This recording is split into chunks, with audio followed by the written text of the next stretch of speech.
So today we've got the team of Wits Baragwanath Hospital with us, and they are going to talk to us about a very interesting and lovely and still very important topic regarding warfarin, superwafarins, and all kinds of other matters. So it remains topical, it remains a very important drug in our setting. And the story of it is actually quite lovely. So I can't wait for Romana and Shiny to tell us about it. But let me first introduce Dr. Vanita Phillips, who is the interim head of Wits Baragwanath Clinical Hematology Unit and is a great contributor over the past 2 years to this deep dive session. And it's always great fun to hear a contribution from your team. You say that we don't have to introduce you, Vanitha, and your team, but it would be great to just hear from you and also a bit more about Romana and Shiny. Over to you, Vanitha. Thank you, Estelle, for the introduction. Good evening to everybody. Welcome to today's deep dive in hematology, where we're going to be talking about bleeding mice, moldy hair, and everything in between. I'd love to know what the everything in between is going to be. The talk today, I think our speakers don't need much introduction. The first speaker will be Romana Jassett, who is a fellow, and Shiny as Halimi as well. Both are now currently fellows at this university for clinical hematology. And they will be giving us this very interesting talk about warfarin and superwafarins. And I'll ask Romana to please go ahead to start. Thank you.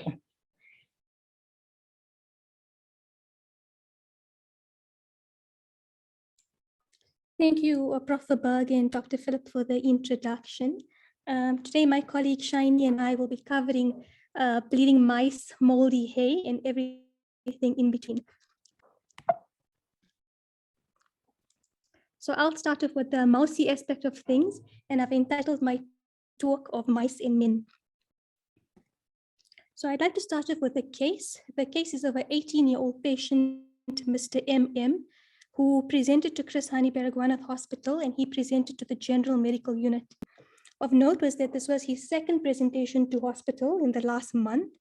And on further inquiry, having gone back to his initial presentation, it was ascertained that he had presented 3 weeks prior to Behim Langeni, which is a district hospital, and he was subsequently referred to Bera at the time. The reason for his initial presentation 3 weeks prior was a parasuicide attempt. The patient reported that he had multiple social stresses, and he had a history of having ingested a chemical substance, which was a cup of a blue liquid, which was odorless and sweet tasting. He did say that he had obtained the substance from his grandfather, who was a chicken farmer with a rat problem, and therefore the initial consideration was, could this be a rodenticide? Initially, when he presented 3 weeks prior, he just presented with a minor case of epistaxis, and there was no history of trauma during that time. So these are the blood results that we managed to trace during his first presentation. Just of note that the patient was managed by the General Medical Unit, and hematology was not contacted during that initial visit. So just to show that at the time he had a normal HB of 16 with a normal platelet count. There was no evidence of renal dysfunction or uremia contributing to his bleeding. His liver function test was also unremarkable. A toxic screen that was done for completeness sake was also normal. And initially he had an INR of 1.13 within the normal range and a PTT of 30. Just to illustrate the INR trend of this patient during that initial admission, so as you will appreciate at the bottom on day 1, he presented with an INR of 1.13 with a rapid rise on day 8 to around 16. He was transferred to Bera around day 10, where he had an INR of 5. And then having spent 5 days in Bera, he was subsequently discharged with an INR that was not completely normal. He was discharged with an INR of around 2. This is the PTT trend of this particular patient. He started off with a PTT of around 30. On day 8, it sharply rose to around 99. On day 10, he was referred to Beira with a PTT of 62, and after 5 days on discharge, his PTT was 33. So how was the patient managed during that initial presentation? Well, it's difficult to speak to what was the initial management plan at the district hospital at Becky, but when he arrived at Beira on day 10, given the minor epistaxis, he was given FFPs and started on vitamin K at a dose of 10 milligrams daily per os, just to note the dose. And after 5 days, he was discharged given the fact that he had no bleeding, and he was given vitamin K 10 milligrams daily per os for 1 week to take home. So essentially, this patient was managed as if he had a warfarin overdose or warfarin toxicity. However, he subsequently presented 3 weeks later, and given the severity of the bleeding manifestations at this time, hematology was contacted and involved during the second presentation. He presented now with features that were suggestive of a severe bleeding diathesis, a swollen hemorrhagic tongue that there was concern about possible airway obstruction, a left subconjunctival hemorrhage, generalized ecchymoses, hematuria, as well as a swollen right hemarthrosis or swollen right elbow joint. So these are some of the patient's pictures that I used with his permission. As you will appreciate, quite the severe hemorrhagic tongue, and there was a concern that could this possibly lead to airway obstruction. This was the subconjunctival hemorrhage, also quite severe. The swollen elbow joint with the hemarthrosis. And in terms of the blood results that were taken during the second presentation, he now had an HB that dropped to 8.6. His urea and electrolytes were still unremarkable, no evidence of liver dysfunction, but he had an INR now that was 10 with a PTT that failed to clot. Mixing studies that were done showed evidence of correction, indicative of a factor deficiency and no inhibitor present. And the vitamin K dependent factors, factor 2, 7, 9, and 10 were all low, with factor 5 being normal. This was a substance that the patient ingested. Of note is that it had the active ingredient diphenochrome, which is a superwafarin. Just to note that we did not send off any levels for superwafarins. It's not available in the state sector, but we do sometimes send off levels to MPATH or Lancet Laboratories. In this case, given the fact that we knew what was the active ingredient or what the patient ingested, we didn't find the need to send off any samples. I just illustrated the warning at the back, warning people of the toxic effects of bleeding if accidentally ingested.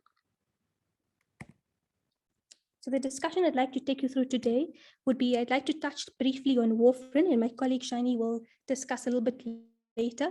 I'd like to focus the main part of my discussion on superwafarins. I'd like to talk a little bit about the approach to management of warfarin toxicity versus superwarfarin toxicity and how do they differ. Is there any literature available on the subject? What is our local experience at Baragwanath Hospital with regard to superwarfarin toxicity? And finally, what was the outcome of this patient in particular? So just to start off with the history of warfarin, warfarin was actually discovered in the early 1920s, and it was discovered in the northern United States and Canada. And the interesting story about how warfarin was discovered was that it was actually from hemorrhagic cattle disease. It was noted that cattle and bulls were having catastrophic bleeding, and they were dying after often minor procedures like castration or dehorning. And the exact reason for their bleeding or their death was not certain until 1921, where Frank Schofield, a keen veterinary pathologist, determined that these cattle were ingesting moldy silage, which was made from sweet clover. And this substance was acting as a potent anticoagulant, hence the title of the talk. And the exact title of the anticoagulant substance was not known, and it remained a mystery until 1940. In 1933, Carl Link at the University of Wisconsin, together with his student Harold Campbell, discovered that this anticoagulant substance was actually called dicumarol, and dicumarol was actually derived from a plant-based substance, coumarin, and coumarin had to be metabolized by various fungi and formaldehyde into dicumarol in order to have any anticoagulant properties. Dicumarol was subsequently commercialized in 1941. Warfarin came about and it was developed in 1948, and it was used as a rodenticide in 1952. The first time it was clinically used in humans was in 1954.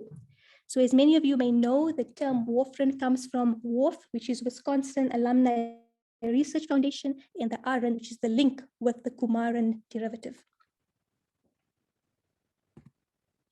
How does warfarin basically work? So just to bring your attention to here at the bottom, warfarin acts on or binds to the C1 subunit of the vitamin K epoxide reductase, or the VCOR C1. And as a consequence of that, it prevents the recycling of oxidized vitamin K to its reduced form. And as we know, we require the reduced form of vitamin K to act as a cofactor for the gamma carboxylation of vitamin K dependent clotting factors. And if we don't have that gamma carboxylation taking place, we don't have active clotting factors.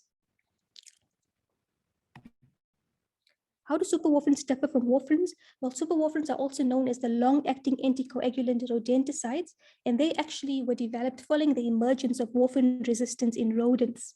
So just to illustrate this picture, warfarin resistance is common in all types of rats, but particularly in the brown rat, or the Rattus norvegicus, but you do have some element of warfarin resistance in the black rat and even in the garden variety house mole. Rodenticides can be classified according to whether they are anticoagulants, which are your long-acting anticoagulants, versus your non-anticoagulants. The class of organophosphates and cyanides fall under the category of non-anticoagulants, but the anticoagulants or the long-acting anticoagulants are divided into first generation and second generation. The first generation includes your inandiones and your coumatetrals, and the second generation is what I'd like to focus on, the 4-hydroxycoumarins, among them being difenacone, which our patient ingested, and brodifacoum, which is the commonest superwarfarin ingestion noted. How do superwarfarins basically work? Well, superwarfarins, as compared to warfarin, have a longer half-life and a stronger affinity to the vitamin K epoxide reductase enzyme. Just to illustrate in the table at the bottom, warfarin, for example, has a half-life of about 17 to 37 hours, compared to difenacone, which has a half-life of 11.5 days, compared to brodifacoum, which has a half-life of 16 to 34 days. And this has a lot of clinical implications in the management of superwarfarin toxicity. The reason for the potency is the substituted phenyl rings, which increases the hydrophobicity, and it increases the tissue accumulation, it's more lipid soluble, and it increases the retention. As a consequence, superwarfarins are therefore 100 times more potent than warfarin, and the treatment therefore requires a prolonged duration of vitamin K, as well as high doses of vitamin K in the management. So how do we manage patients with superwarfarin toxicity? I think the take-home message is that the management of warfarin and superwarfarin toxicity is different. It is important to, number one, make the diagnosis, manage the severe bleeding, and then consider maintenance therapy with particular emphasis on the dose and the duration of therapy. In order to make the diagnosis, number one, you should have a high index of suspicion, and you should particularly suspect if patients present with profound and sustained coagulopathy, particularly if the coagulopathy is delayed. They may have a normal INR and PTT initially, but it later may prolong. The FPC may show a low hemoglobin, or if the patient is profoundly bleeding, or they may in fact have a normal hemoglobin. The INR and PTT will eventually be prolonged. If you do mixing studies, correction will occur, indicative of a factor deficiency as opposed to an inhibitor. And if you do levels of the vitamin K dependent factors 2, 7, 9, and 10, they will all be low. Just to differentiate a vitamin K dependent deficiency from liver failure, you can do factor 5, fibrinogen, and D-dimer, which will be within the normal range. How do we manage patients that present with this severe bleeding manifestation? The backbone of treatment will be vitamin K1, followed by prothrombin complex concentrates in the case of severe bleeding, fresh frozen plasma, and I'll touch a little bit on Novo7 or recombinant factor 7A, as well as the controversial role of phenobarb in the management of superwarfarin toxicity. In terms of vitamin K, the oral as well as IV formulations are available. It's preferable to start off with an IV formulation if a rapid reversal is required, followed by a transition to oral therapy for maintenance therapy. The IM and subcutaneous route is not advised, number one, because of the poor erratic absorption, and number two, because of the risk of hematoma formation. It's important to realize that even if you use the IV formulation, the normalization of INR with vitamin K is slow because the time needed for the hepatic de novo synthesis of vitamin K dependent coagulation factors. In terms of maintenance therapy, it's generally recommended that we start off with superwarfarin toxicity with vitamin K doses in the range of 50 milligrams per day or higher. You should titrate the amount that you are going to use based on the prothrombin time, but generally the dose required will be much higher within the range of 50 to 100 milligrams. The duration of treatment as well will extend from about 3 to 6 months, and sometimes it can extend for longer than a year. Just to illustrate the point of high doses, this was a nice article written by Joseph Spa, where he illustrated the high doses of vitamin K required. And he used this by demonstrating a case of a patient that was actually a drug addict that was using marijuana. And he combined the marijuana with 4 boxes of rodenticide. And the reason for this was to apparently potentiate the euphoric effect of the cannabinoid. And this patient required vitamin K at a dose of 200 milligrams twice a day, so 400 milligrams, together with 20 milligrams subcut in order to maintain a normal PTT. And it was titrated over a course of about 4 months. So this article just clearly illustrated the fact that you require high doses of vitamin K over a prolonged period of time.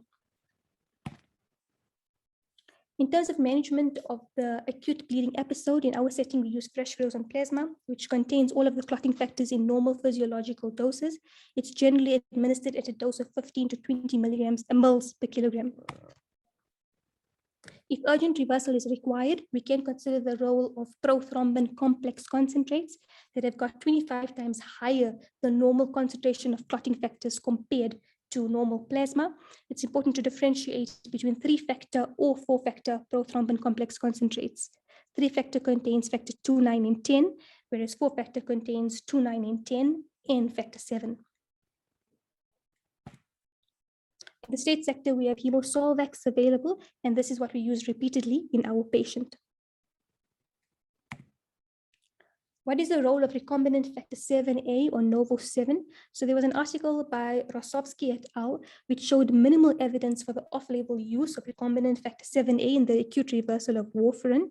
The exact role remains unclear, and it does highlight some black box warning with the risk of paradoxical serious thrombotic events associated with its use off-label. What about the role of phenobarb? Now, this was an article on the short-term use of phenobarb in the treatment of superwarfarin poisoning, and the rationale by Oliveri et al. Was that it increases warfarin metabolism by inducing cytochrome P450, and as a consequence of this, it speeds up the metabolism of warfarin or superwarfarin. In this case, for example, they shortened the duration of vitamin K administration to 13 days when combined with phenobarb for 6 days. So perhaps this should be a consideration going forward. Is there any literature available on superwarfarin toxicity? Well, this was a comprehensive study done by King et al. Over a 25-year period. They documented 315,000 exposures to superwarfarins.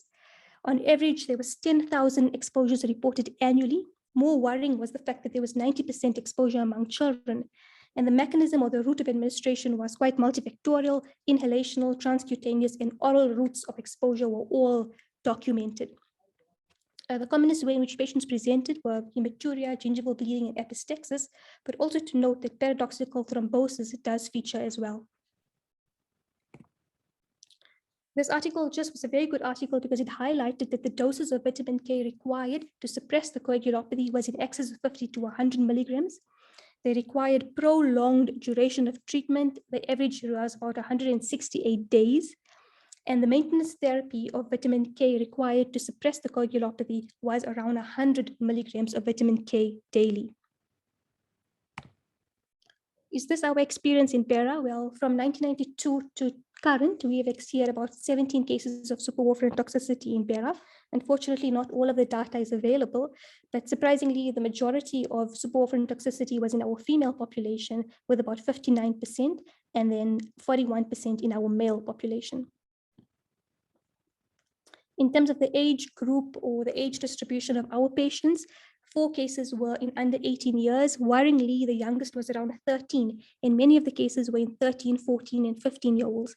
But the commonest age of presentation was between the age group of 18 to 25, and only a single case was reported in somebody over the age of 35. It was in a 50-year-old patient. In terms of the local descriptive analysis of the 6 cases where the data was complete, just to illustrate that our patients also presented a young age, around the ages of 20 to 30. They had a variety or varied range of presentations from minor mucocutaneous bleeding to area obstruction as a consequence of a hematoma. The exposure was also multifactorial, from an intentional overdose from a rodenticide through herbal medication, and perhaps this is something that we should consider. A large number of our populations go to sangomas, and perhaps we should look into what is contained in that herbal mixture. Most patients had a prolonged hospital stay from 16 to about 42 days. They all presented with generally low HBs and high INRs. And the doses of vitamin K required in our setting ranged from 40 to about 120 milligrams. In one case, we used 120 milligrams alternating with 100 milligrams for 4 to 6 months in order to suppress the coagulopathy. Moving on to our patient, what was the outcome for our patient? So this patient, when he presented for the second time, he was given FFPs and started on Hemosolvax 500. We initially did start him on a low dose of vitamin K at 10 milligrams. However, around day 7, his INR was on the upward trend. We increased the dose of vitamin K to 60 milligrams IVI. Patient seemed to be responding well. Around day 8, where we transitioned him to an oral dose of vitamin K. However, as we thought we were heading to possibly discharging the patient home, around day 13, his INR rose to 9.39 again. He was given FFPs, Hemosolvax again, and the dose of vitamin K was increased to 80 milligrams. And I think this kind of up and down curve is something that you'd expect in a patient with superwafarin toxicity. Patient's INR dropped again to around 2.1, and as he was getting ready to discharge, it rose to 3.4 again. But finally, on day 25, the patient's INR was 1.25, and he was discharged on an oral dose of vitamin K at 80 milligrams. These are some of the pictures of our patient. This is how he looks after 2 weeks on treatment. As you will see, or as you will appreciate, a significant improvement in the size of the hemorrhagic tongue. His subconjunctival hemorrhages is also improving. And this is after 1 month of treatment, as you will appreciate the marked improvement.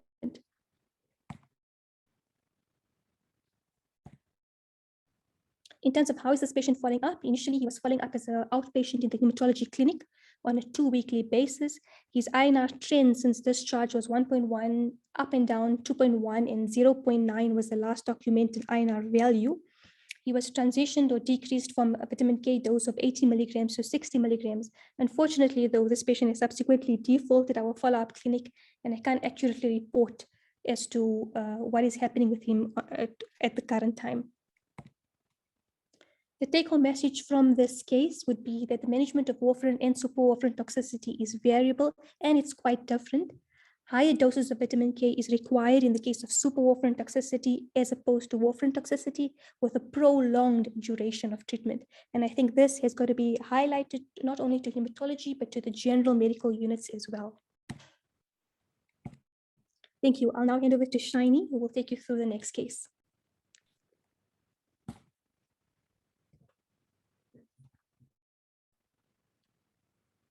Thanks, Romana. Let me just share screen. Sorry, guys.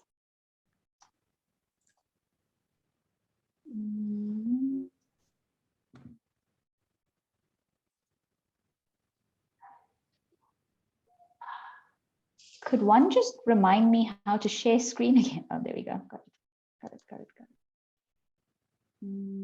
Shiny, you'll go to the bottom of your screen. That's on my computer, and there's a green arrow going up. Okay. And then you have to, then there's a window appearing, and you have to choose your PowerPoint. Oh, okay. Got it. Otherwise, you share your whole screen, which is not the end of the world, but that's all good.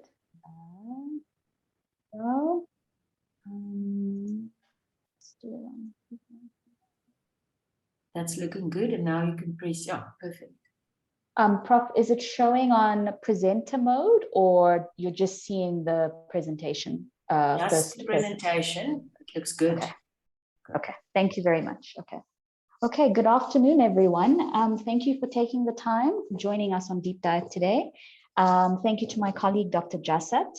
I will be taking you from all the way from very, very boiling hot to cold. As the topic is all about warfarin, I thought I'd spin it up a bit and take you to the other extreme.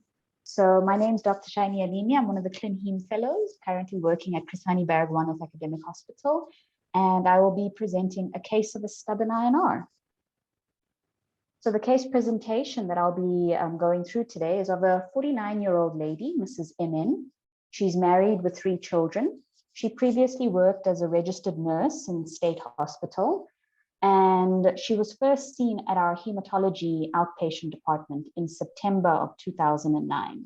She was referred from a private doctor. Her past medical history, which was all obtained prior to her referral at Chris Hani Hematology OPD, is that most strikingly, she had a history of recurrent deep vein thromboses. First one that was in 1988, and it was provoked. It was during her first pregnancy, and it was a DVT of her left leg, for which she received treatment for 6 months. However, her next 2 pregnancies were uneventful, and she did not develop any DVTs in those 2 pregnancies.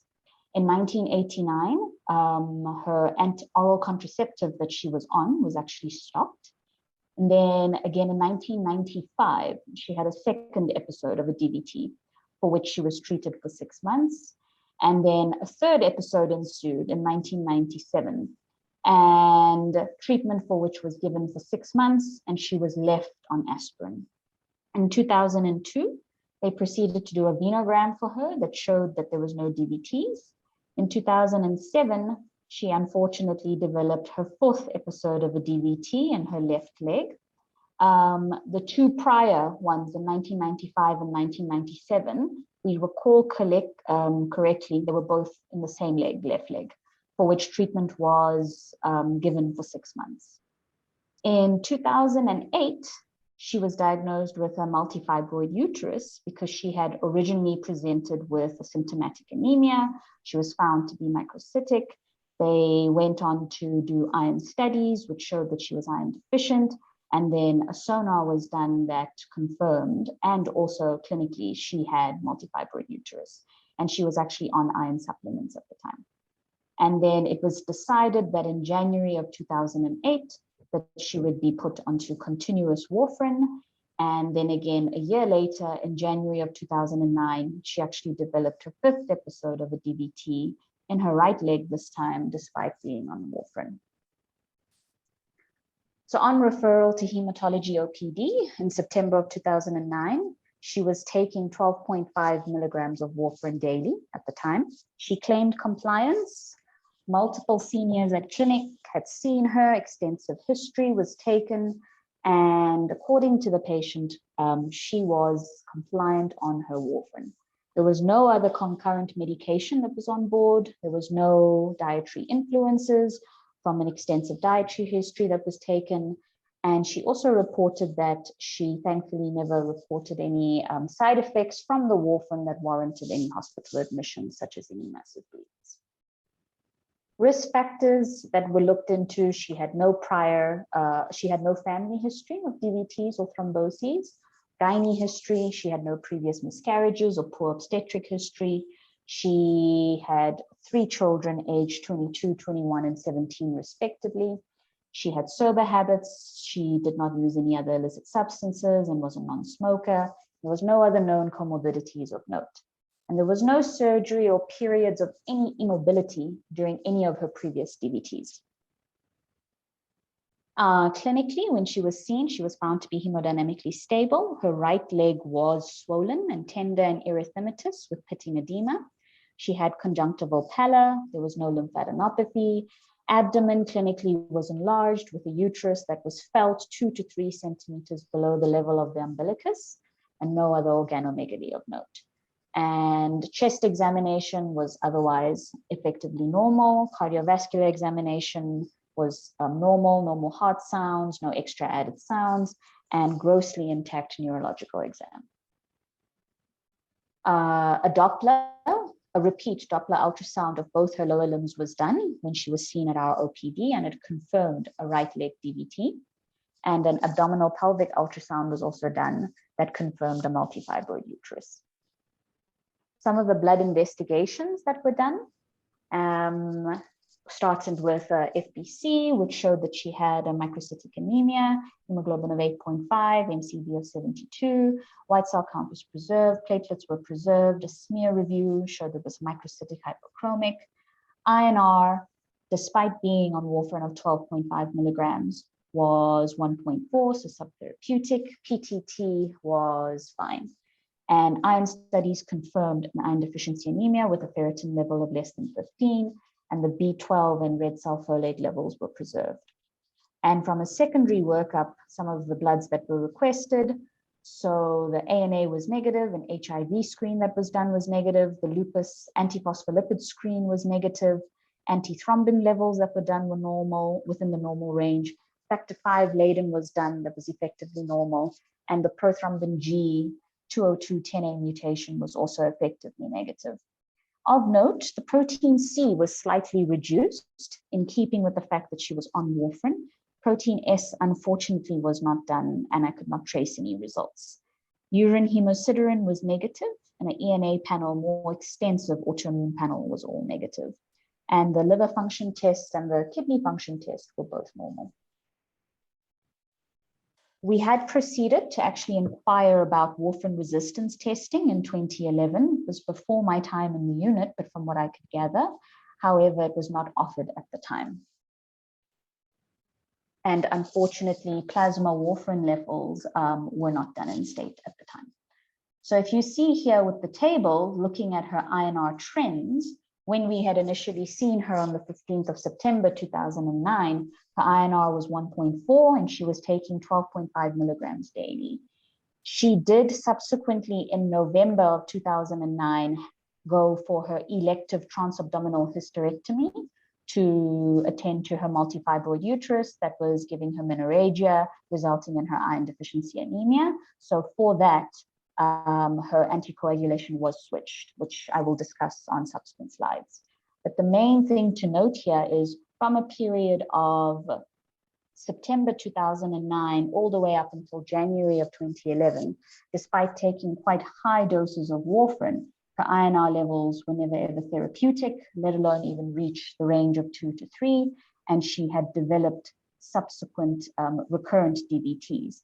This was even after her transabdominal hysterectomy in November of 2009. So if there was any potential blood stasis that might have been contributing, subsequently in 2010 and 2011, and as we'll go to again in 2013, she developed a new DVT. So the decision was made in January of 2011 with an INR of 1.9. The warfarin would actually be stopped and we would initiate low molecular weight heparin, otherwise known as Clexane, at therapeutic doses of 80 milligrams subcutaneously twice a day. And we inquired about some of the direct oral anticoagulants from our state with regards to particularly rivaroxaban. Our state came through with regards to giving her rivaroxaban in April of 2012, and that was started at a baseline INR of 1. She was started on 15 milligrams twice a day for 21 days, and then it was changed to 20 milligrams daily. Unfortunately, from state, the rivaroxaban supply was very erratic, and it only lasted, it was about 4 or 5 months, and she was put back onto low molecular weight heparin in October of 2012. So as stated, there was supply issues with the rivaroxaban with regards to stock at pharmacy. She received it from April through to October. She was put back onto low molecular weight heparin at 80 milligrams subcutaneously twice a day. In January of 2013, prior to one of her appointments to see us again at HemoPD, she had actually developed a right leg DVT and she was put back onto warfarin by a private doctor. This was stopped at HemoPD and she was continued on low molecular weight heparin therapeutic doses. And then we proceeded to actually try to apply for DOAC through her private medical aid, as she was still on a private medical aid. And we opted to continue her on low molecular weight heparin therapeutic doses, for which she continued right from January 2013 up until April of 2022. She had a repeat Doppler done of both her lower limbs in December of 2018 that showed no deep vein thromboses. And she is still currently following up at our hemopd clinic, and she has been on rivaroxaban 20 milligrams daily since September of 2022. So in summary, she was a 46-year-old lady for which she was known with recurrent DVTs. Pretty extensive secondary workup was all negative. She did have a multifibroid uterus. She was referred to gynae prior to even being referred to us, and she was actually booked for a transabdominal hysterectomy that was performed electively on the 25th of November of 2009. The warfarin was stopped about 5 to 7 days before her surgery. The patient was counseled at her hemopd appointment prior, and she was put onto low molecular weight heparin. And then post-op, the warfarin dose was actually increased again when hemostasis was achieved. And it was quite a significant operation that was done. So about 1 to 2 days later, warfarin was reinitiated and titrated again. Her recurrent so in summary, she had recurrent DVTs despite being on warfarin.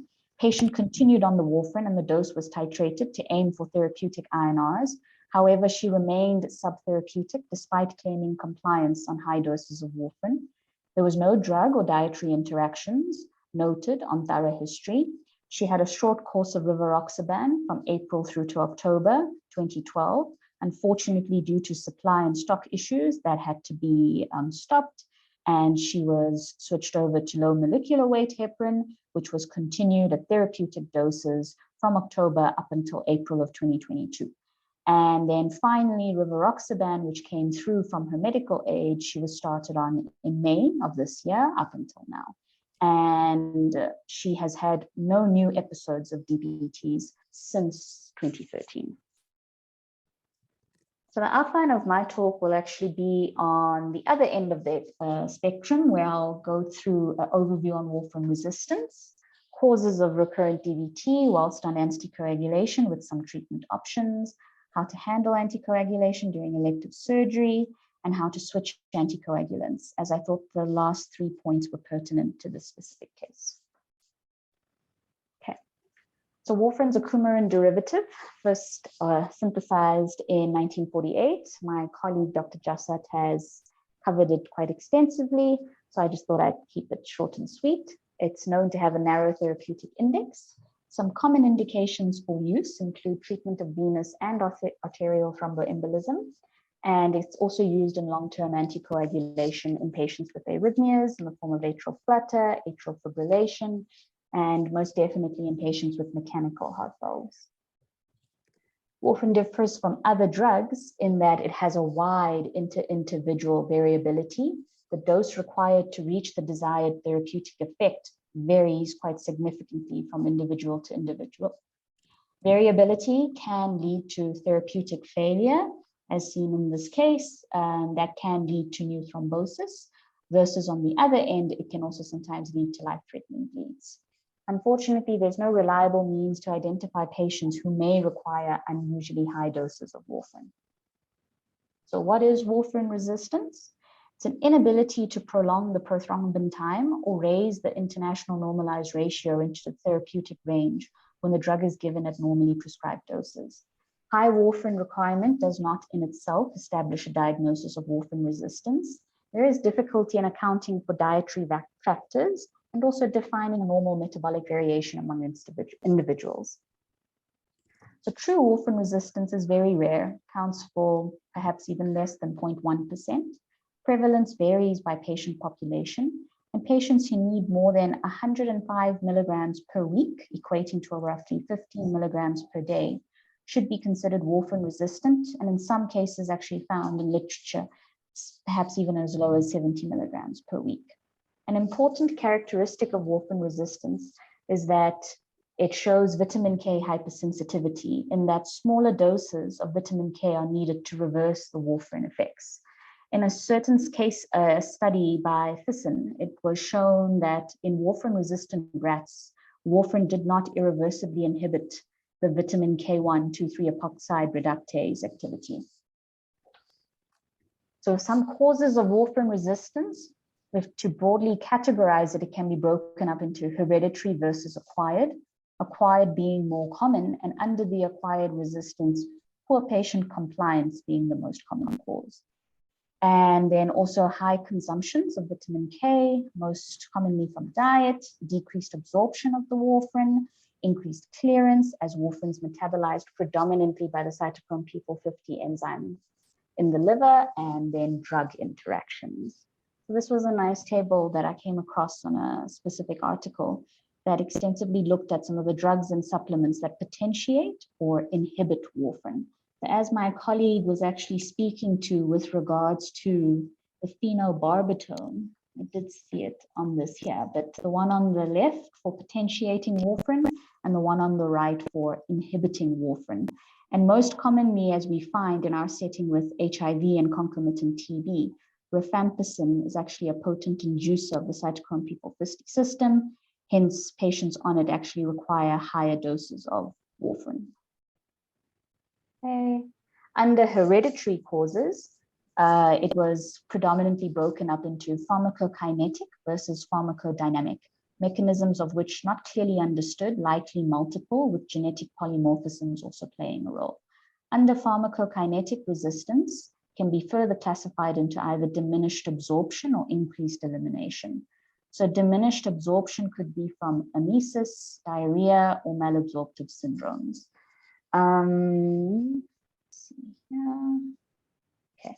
And then with regards to the increased elimination or clearance, that can be from genetic factors, the cytochrome P450 enzyme genes, as is the main genes that are used in metabolism of the warfarin, and then CYP2C9 gene, where either multiple copies or rare allelic variants can contribute, leading to increased elimination or clearance. And also a hypoalbuminemic state, where it can cause an increase in the free fraction of warfarin, leading to enhanced rate of clearance and a shorter plasma half-life.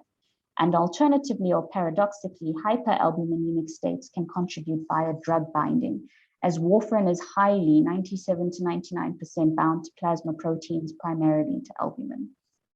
Then hyperlipidemic states, they increase the vitamin K dependent factor activity, and then diuretics, they decrease plasma volume with a subsequent increase in clotting factor activity, leading to a decreased response of warfarin. So under the pharmacodynamic resistance, my colleague had also touched on it, but I found that this diagram was quite nice in how warfarin actually blocks the vitamin K cycle. So the diagram on the right is looking at the oxidation reduction cycle, known as the vitamin K cycle, where vitamin K is converted to the active quinine form by two enzymes, your VCOR-C1, which is blocked by warfarin, and your DT diaphorase, which is not affected by warfarin. And then the active form of vitamin K, hydroquinone, is required as a cofactor along with your gamma-glutamyl carboxylase in the post-translational carboxylation of factors 2, 7, 9, and 10, and protein CNS.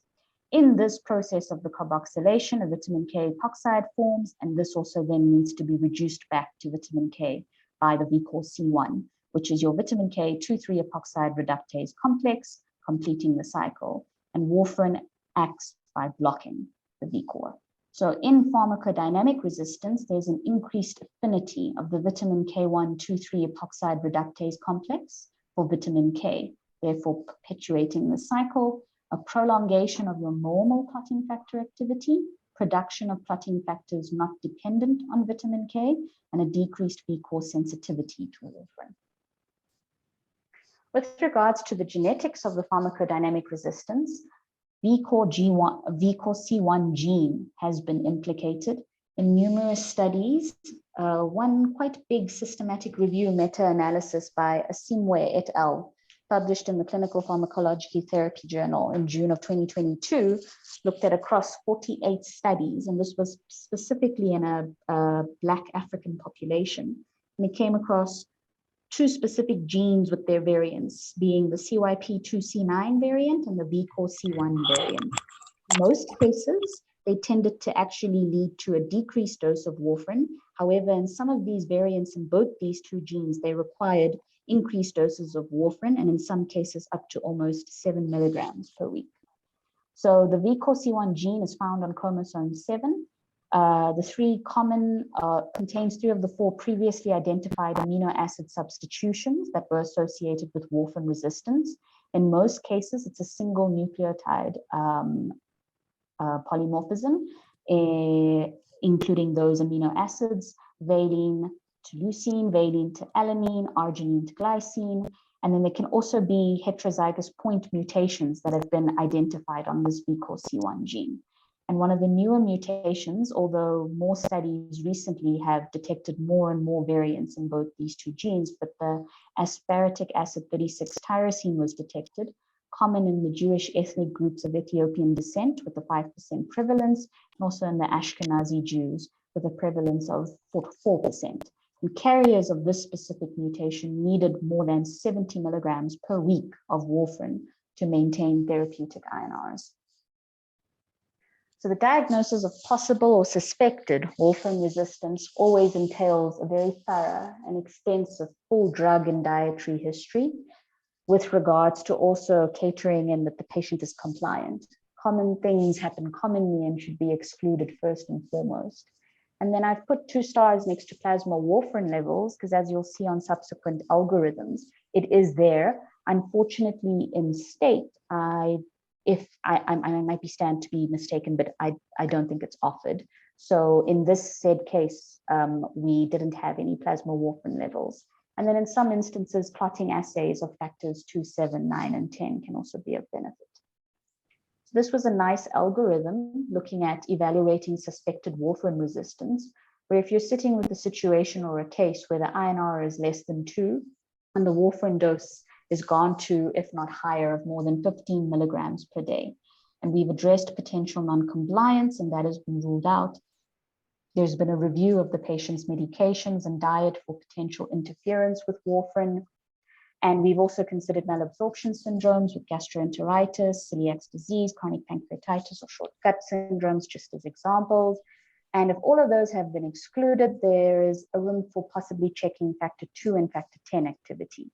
And that divides up into whether it's less than 40% of normal to more than or equal to 40% of normal. If less than 40% of normal suggests therapeutic warfarin doses or an unreliable INR, then consider checking the plasma warfarin level to confirm the diagnosis. If in a case where the factor 2 and 10 activity is more than 40% of normal, suspect possible pharmacokinetic, where there's decreased absorption or increased clearance versus pharmacodynamic resistance. In that case, they've advocated for checking the plasma warfarin level. Therapeutic level suggests pharmacodynamic resistance versus a subtherapeutic level suggests pharmacokinetic resistance or possible non-compliance. And then that might lead one to a question or possibly consider increasing the daily warfarin dose if non-compliance is suspected, or possibly changing to an alternate anticoagulant. So notes to remember with regards to warfarin resistance is that true warfarin resistance is very rare. Must exclude non-compliance, laboratory errors, and interactions, both from a drug and a dietary perspective first. And to bear in mind that there's great inter-individual variability when it comes to warfarin, and it's difficult to identify prior which individuals will require higher doses. And genetic pleomorphism studies are not routinely done. Well, not in the state at least. Okay, so I thought I might cover in the next couple of slides or so, just some cases or some points pertaining to this specific case. And the one that popped up was causes of recurrent venous thromboembolisms on anticoagulation, most commonly being insufficient intensity of anticoagulation, most commonly due to non-compliance or possible interactions. Another important possibility to entertain is underlying active cancer or occult malignancy that has not overtly shown itself. And then to consider possible antiphospholipid, or if the patient is taking heparin, possible heparin-induced thrombocytopenia, underlying myeloproliferative neoplasms, paroxysmal nocturnal hemoglobinuria, and then very, very rarely anatomical abnormalities. The one that was mentioned was May-Turner. So May-Turner syndrome is a condition that affects blood flow. It occurs when the right iliac artery, which sends blood to your right leg, presses on the left iliac vein, which carries blood from your left leg to your heart. Some people have no symptoms of this syndrome, whereas others develop deep vein thrombosis or blood clots in the leg. And this was actually a nice algorithm that I came across on an article in Blood of how to treat recurrent deep vein thromboses. And the suggested treatment protocol is if you're sitting with a case of recurrent DVTs while on anticoagulation, the three possibilities that they're already on is if they're on a vitamin K antagonist versus if they're on a direct oral anticoagulant versus if they're on low molecular weight heparin. What are some of the possibilities and how to proceed in these cases? So tailoring to our patient, she was on a vitamin K antagonist and she'd never achieved therapeutic INRs of more than 2. So if the INR is less than 2, then the possibility is actually to start a low molecular weight heparin with a vitamin K antagonist targeted between 2 to 3, and the low molecular weight heparin at therapeutic doses once or twice daily, and continue the low molecular weight until a stable INR has been reached, but for a minimum of 5 days, versus starting a possible DOAC. And that DOAC could be from apixaban, which is usually at 10 milligrams twice daily for 1 week, followed by 5 milligrams twice daily, versus rivaroxaban, which is usually 15 milligrams twice daily for 3 weeks, followed by 20 milligrams once daily. And in the case of dabigatran as a DOAC, to start initially with, low molecular weight once or twice daily at therapeutic doses for at least 5 days, followed by 150 milligrams of dabigatran twice daily, or by 60 milligrams edoxaban once daily. Other alternative is if you're sitting with an INR of more than or equal to 2, there's room to give very low dose of vitamin K. Then you can see you can go down to starting low molecular weight heparin with high intensity VKA versus low molecular weight heparin with a vitamin K antagonist plus aspirin, or just a low molecular weight but at higher doses, and then possibly fondaparinol. Okay. And with regards to anticoagulation discontinuation in patients undergoing elective surgery, just wanted to add this was pertaining to ours. She had to go for an elective transabdominal hysterectomy to look at which anticoagulant the patient is receiving. In our case, it was the vitamin K antagonist. And then to assess the bleeding risk of the procedure, importantly. If there's minimal, then there actually isn't a need to interrupt anticoagulation, versus if it's anywhere between low, moderate, high that needs to be assessed, then one would look at what's the patient's thromboembolic risk. In our setting with our patient, she was a high-risk patient with multiple recurrent episodes of DVTs. So we opted to interrupt her vitamin K antagonist with effectively bridging, which they state in this case is for the warfarin to discontinue 5 days before the procedure. If bridging is needed, which is in the setting of high risk thromboembolic patients, to start low molecular weight heparin at therapeutic doses approximately 3 days before surgery, with the last preoperative dose approximately 24 hours before surgery, and to resume the warfarin postoperatively once hemostasis is assured, typically the evening of surgery or the day after, and to resume the low molecular weight heparin approximately 2 to 3 days after surgery, determined by the bleeding risk of the procedure, and discontinue low molecular weight heparin after stable warfarin anticoagulation achieved. Yes. And then lastly is looking at how to switch between oral anticoagulants.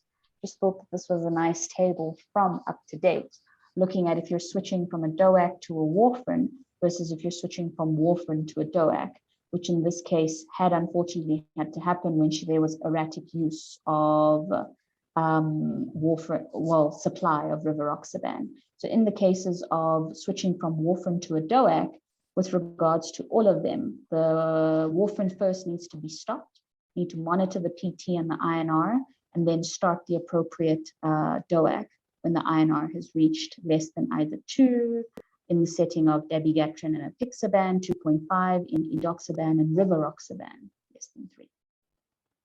And that is it from my side. Thank you very much. Thank you very much, Rumana and Shiny, for such excellent talks. Quite interesting. I know we don't see many cases, but it's still something that we come across from time to time and which we need to manage correctly in clinical setting? I see there are a lot of questions. Let me just go back to the first one. Andrew said he's seen a patient requiring a year's vitamin K. We haven't had to have anybody on for a year, but I think we went up to 10 months in one case. Jacques had an interesting case of a middle-aged woman who farmed with chicken. She used liberal rat poison in the chicken coop and presented with poisoning. And though she recovered, she came back the following year with the same problem. Sometimes Jacques people don't understand what's happening. Eccrine clotting time apparently is not available in South Africa. Thanks for answering that question, Jessica. Moses has two questions. Romana, I'm not sure if you'd like to answer them. How would a patient presenting with superwarfarin toxicity and paradoxical thrombosis be managed? Hi, thank you, Dr. Philip. I did mention in the chat that I have come across selected case reports regarding paradoxical thrombosis with bleeding. And it seemed to me that the point of that was it was highlighting to the clinician that perhaps they should think of superwarfarin toxicity in that setting. The thrombosis seems to be related to the early procoagulant deficiency of the phase of deficiency of protein C and protein S. In my limited experience, I would say you would individualize the approach, balance the risk of bleeding and thrombosis. From the cases that I've read, they seem to think that the bleeding was the dominant life-threatening issue, and therefore they dealt with the case as if the patient had superwarfarin toxicity, vitamin K, FFPs, etc. But I think in the case of a thrombosis, perhaps you should give consideration to other ways of dealing with the thrombosis, perhaps non-pharmacological, for example, physical or mechanical means of dealing with the thrombosis, while at the same time managing the bleeding. But I welcome everyone else's opinion, or Moses in particular, if he has any thoughts on that interesting question. Thanks, Romana. Anybody have any comments? I would agree with Romana. I think you should go on a clinical grounds and treat the patient. If their risk of bleeding is much higher, just watch the patient with thrombosis, use physical means if possible, but don't use another anticoagulant. The risk of bleeding is too high. Well, I don't see any hands up, so I'm going to continue. The second question was, he's had a few patients who are clinically superwarfarin poisoning, but when we did mass spectrometry, none of the common superwarfarins were picked up. Not sure if anyone has had similar experience. Any comments for anybody? The only thing I can contribute, Benita and Moses, is that I have never done mass spectrometry to look for it. So we've always just done it clinically where I've worked. All of us have had a few of these cases. So yeah, I never even looked for it. So it would be lovely to hear if somebody if other centers routinely look for it in such a patient. Actually, our very last patient, we had a patient, I think 2 or 3 months ago, and we were able to send it to AMPATH, and we got some results back which showed that he did have a superwarfarin, but I don't know if it was mass spectrometry or not. Hi, Benita, pit vessels, it can be done in AMPATH. But pit vessels, is it necessary? That's the question. Well, is it not a depends clinical on- diagnosis? You know what, if you can make it clinically and you're 100% sure, I don't think you need it, but it's always nice to have it.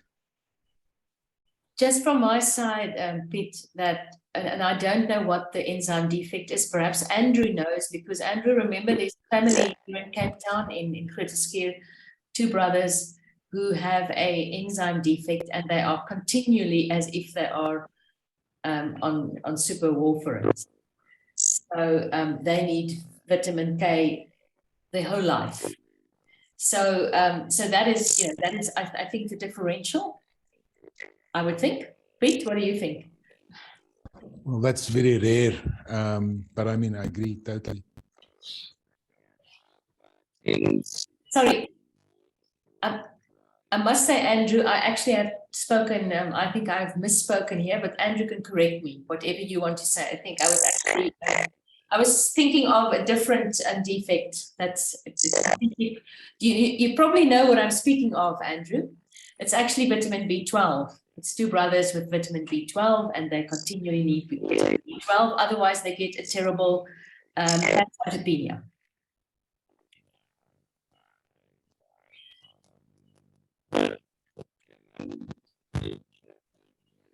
No. Moses, you have your hand up. Would you like to ask a question now? Wait till we get to the end. Okay, thanks, Dr. Philip. Mainly why we used to do a mass spectrometry to check the causative agent is because for the patients who we have superwafarin poisoning, one of the most important things to do is to engage either the social worker or a psychologist to help them to make sure that they do not take it, because most of them, they deny taking the superwafarins. So we would want to prove that definitely there's something that they took, and then they can be helped further from the psychological point of view. That's why we used to do it, Estelle. Okay, but okay, I see there's lots of people who want to also comment. As I said, in my setting, it's usually been a mistake, but there may be people who take it on purpose, or out of ignorance. That's true. So, Jock, sorry, it's over to you. Yeah, I just wanted to comment on that thing as well, and that's why I put my case up there, that that patient didn't specifically ingest anything, and after sort of very detailed history and sort of sleuthing, we came to this thing that it's probably an inhalation exposure while she was cleaning the chicken coop, and not an actual sort of ingestion per se, but inhalation exposure. And then we sort of gave her guidance on to not do that. And then sort of a year or two after the initial treatment, she presented with exactly the same thing. So yeah, it's not always a sort of drinking something. It may be other exposure like inhalation. So it's not always clear that patients got it in.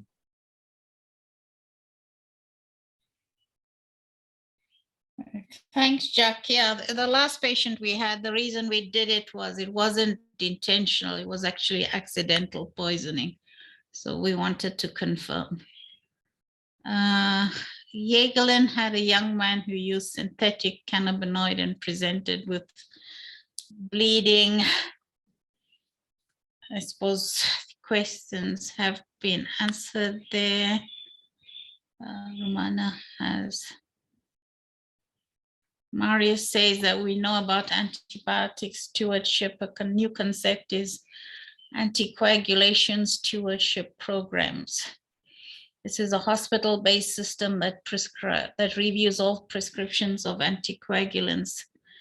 I would agree, except that I see that running into major problems with the numbers of patients on anticoagulation and the different indications. And since it's prescribed on an inpatient as well as outpatient basis, I'm not sure how we would run the stewardship program.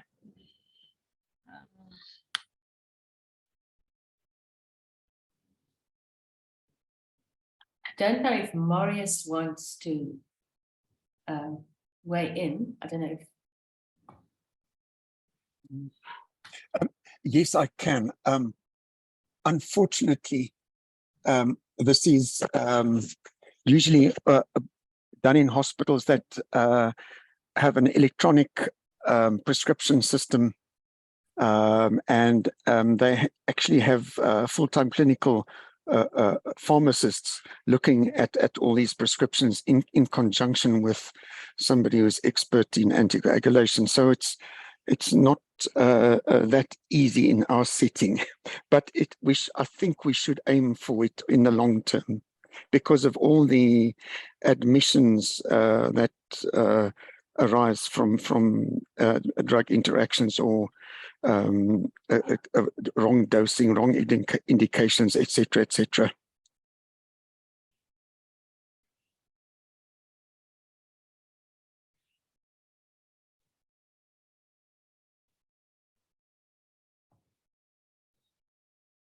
I think we've lost you, or is it me?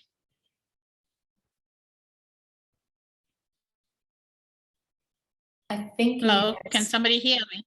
Yeah, we can hear you, Benita. I think Marius has said what he wanted to say, unless I misunderstood him. Yeah, I think the one thing I can just say, and Mark Blockman is the one who's given talks at our university about it in the past, is this whole thing of time in the therapeutic window and how poorly these things are sometimes controlled. So yes, there is so much that can be done better. And if you now work with DOACs and with warfarin and with other methods, then I suppose the electronic script, Marius, would be the only way to actually know where you're going. You know, a good audit system. It can always be better. That's a fact. Yeah. Yes, I agree with you. No, I agree. It would be lovely to have just practical implications. Seems a bit of a problem, or implementation to be a problem. Moses, another question. He's given warfarin 25 milligrams per day for a patient who had VT and TB to maintain a therapeutic INR. That's true. We've had to go higher doses, but I haven't had to give 25 milligrams in TB. I'm not sure. Shani was telling us about the mutation in the Ashkenazis. Wasn't it Shani that where they had to use 70 a day? And we've had one patient. 70 per week. 70 per week. Oh, because we actually had one patient. We had a young man who was actually a plastic anemia patient who actually in the end had a type of a PNH. And I think he used literally 30 milligram a day at some stage. Perhaps Cecile can correct me, but he also needed very, very high dosages. Okay. Charlene had a case where Ratex was kept in the pantry. I think that's a bit dangerous. It contaminated the groceries. And I don't know if it's Shiny or Tanya, maybe using a red cap database could work, but I think that would also be a problem. And by the way, the link for today's CPD accreditation is out for those who haven't done it yet. I don't see any other hands going up. And I know we've finished early, but I think it was very interesting talks. And I thank you both, Shiny and Romana, for these talks. And I'm not sure what the topic for next week is. Estelle, are you? Yeah. I must say it was nice to end early a bit for a bit, and also we had very nice discussions. And remember, if there's still a question, please ask away. Next week is a session from University of Pretoria about HIV and its hematological manifestations. And Jessica Opie from down here is also going to be co-chairing with Johan Potgieter. So it's going to be a great session. Something we see every day. Yes, it is. That will be very interesting. And so thank from you my all. side, yeah, thank you. Thanks, Vanita, and thanks, Shiny and Romy, and thank you, Vit's team. It was great, and it was really lovely talks as usual. Yeah, we agree. A big thank you to the team, and have a great afternoon, everybody. Thank you. You too. Have a good afternoon. Thank you.